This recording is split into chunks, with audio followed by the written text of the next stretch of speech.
I'm not too sure how to start this. I'm a 22-year-old man who has been bedridden for the past year and a half. My spleen and kidney are gone. As a result, I'm bedridden for a large portion of the day and live with my parents. It's been a pretty depressing life ever since my 21st birthday back in May.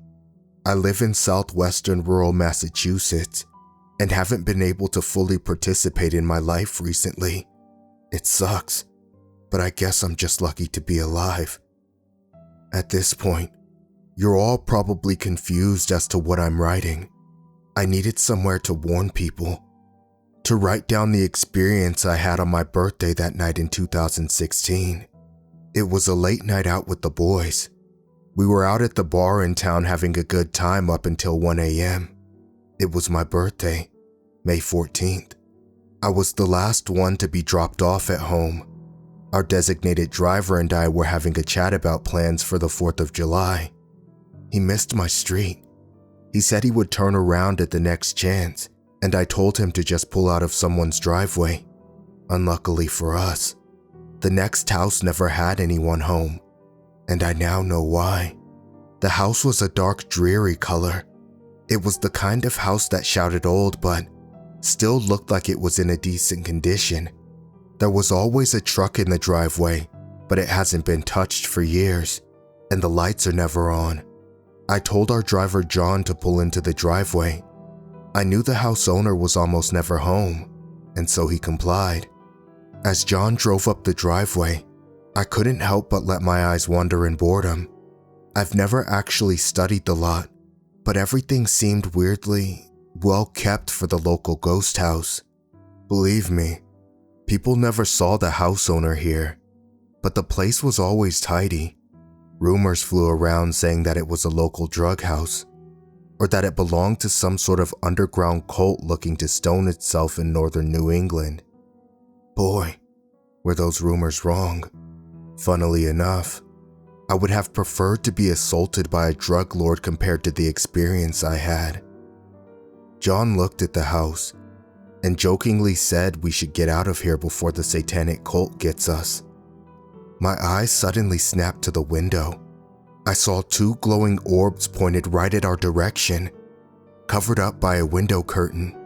At first, I ruled it out to be nothing but a possible window decoration, but in my near-drunken stupor, I couldn't help but panic. As John turned, the light from the headlights, it slowly revealed the figure standing behind those orbs. It was unlike anything I had ever seen. A horror movie creature, too real to be mistaken as a hoax. Its eyes gigantic and reflective, taking in the entire scene of the two passengers in front of it, one frightened, the other ignorant of its existence. It had a humanoid shape with long, slender arms. What looked like spikes ran down along its spine, and the thing looked starved. I could see its rib cage jutting out from its skin. Even from my position at the bottom of the driveway, its bald head seemed too small for the pair of eyes it domed. It stood completely still, staring at me. I couldn't help but feel captivated by its horrific presence. I stared back. Was it dead? It hadn't moved, and I saw no signs of it breathing. I was completely entranced by its eyes. As I looked into them, I felt the strangest sensation of pain, but it didn't feel bad. It was almost refreshing. Believe me, I'm not a masochist, but what I felt then was almost like jumping into a cold pool on a hot summer day without preparation. It just hit me as a shock. Then, I was suddenly used to it. I thought John had been under the same effect as me, but it seemed that this entire course of events had taken place in mere seconds. The engine roared, stirring me out of my trance. I looked at John quickly, confused. Then I looked back at the creature, wanting to feel that odd sensation again. What I saw instead, it horrified me. It lifted its slender arm to the window. Even then, the arm was much longer than I initially thought. It seemed to stretch almost the entire length of its body. Then, I saw its hand. Long pointed fingers jetted out from its palm. Vicious fingers. No, these were more like claws. They all pressed against the window, and the face slowly turned to track the movement of our car. As we drove home, I couldn't help but shiver. John asked me several times what happened, but I just stared forwards. His voice echoed in my ears. It's not that I couldn't respond. I'm not going to give you any bullshit like I had been cursed to never speak about this creature. No, I didn't want to. I didn't want anyone else to know about this sensation I had felt. I wanted to keep it for myself. Nobody else could feel this pain. It was mine to bear. I'll say it once again. I'm not a masochist. I normally avoid any harmful situations out of the fear of hurting myself. The irritation it causes is just ridiculous to me, no matter how dire the wound. But if you could be there, if you could feel the sensation this beast produced, it was addicting. I wanted to feel it again. We were home faster than I realized. John said goodbye and told me to be careful, but I got out of the car without saying a word. I didn't wave either. I just walked up our driveway. The headlights shone on me as I walked, and our motion-sensitive light flickered on a quarter of the walk up. I heard John turn around and take off. I opened my garage door and walked into my house. I walked into my kitchen, still tense from the encounter I just had. I sat at the table and put my hands on my head, thinking about the event that just occurred. I was contemplating what to do when I heard a quiet patter to my side. The flap to our doggy door opened up. I was expecting to see Carly, curious as to who came up the driveway so late at night. What I saw instead, it frightens me to this day. I saw its long arm jet through the door, then its slender torso working its way through. I was reasonably horrified at how the creature fit itself through the small space. As it stuck its head through, I saw its eyes. I instinctively shut my own now that I knew it was alive. Now that I could see its full form. Now that it followed me home and I saw its obsession with me. I didn't want to experience that trance again. Next thing I knew, I was on my back, my bones aching and my skin flaming. I opened my eyes slowly to see the creature draped over my body. I felt a pain in the right part of my chest and looked down. I was horrified. My chest had been torn open. Panic set in quite easily. How was I alive? How did I not black out? Was this thing eating my spleen? My kidney? Are my lungs next? I was horrified. You have never felt terror until you have been forced to witness a creature eating your own organs over your body. I couldn't move. I couldn't pass out. I couldn't die. I wanted to die. The pain was unbearable. The psychological strain I must have felt at that time. It would have driven a person to insanity, but I was still conscious. I hadn't bled out. Why? I felt my body burning. I felt my mouth foaming.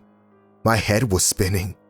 I couldn't even handle the idea of watching myself being torn open and eaten like a bag of chips. Suddenly, the lights flicked on. The creature disappeared almost instantly. I heard a shriek.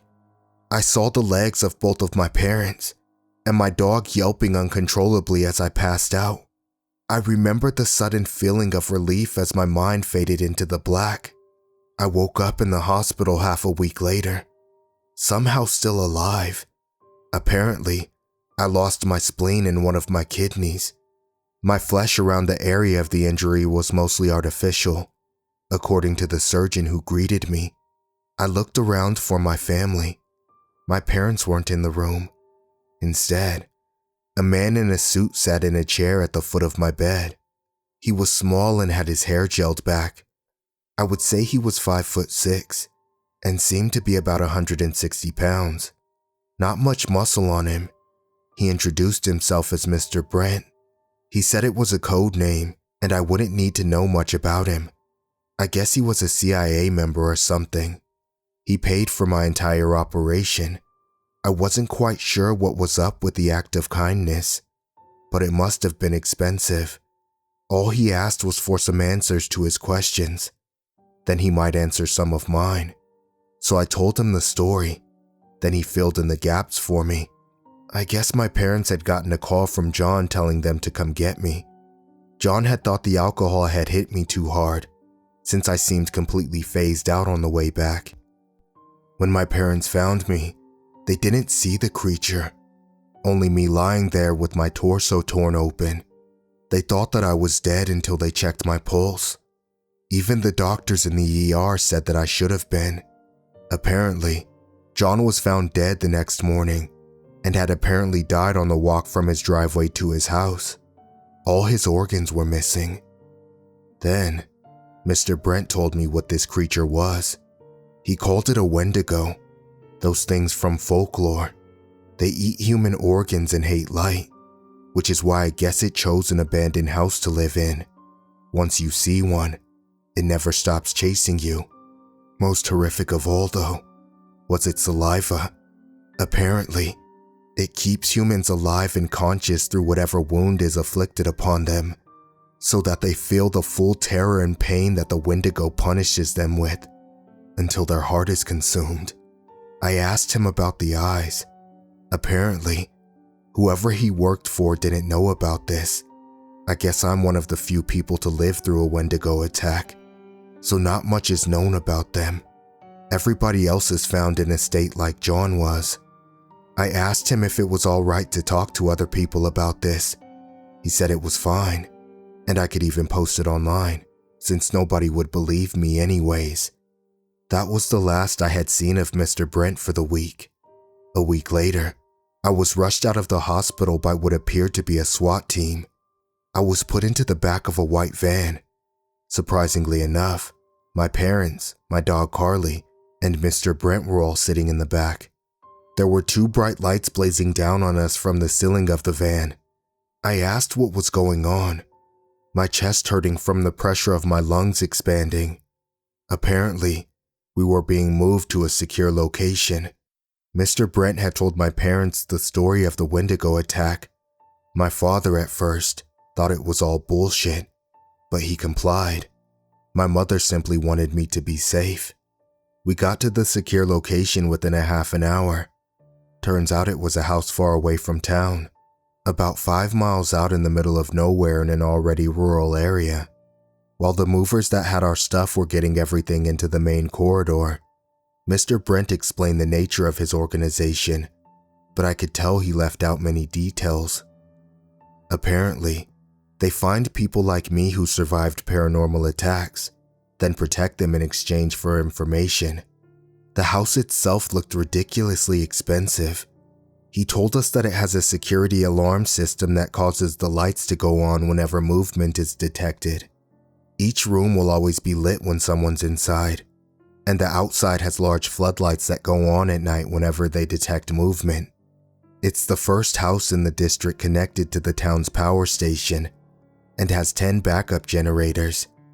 Mr. Brent gave us a schedule for times that we can leave the house safely, from 9 a.m. to 3 p.m. every day of the year. I occasionally hear the lights outside turn on. At first, it startled me, but after a couple of nights in our house, I realized just how safe we were now. I'm only ever nervous when all the lights turn on instantaneously around the foundation, followed by the sound of flickering movement towards the brush. I often talk with my parents about the whole situation.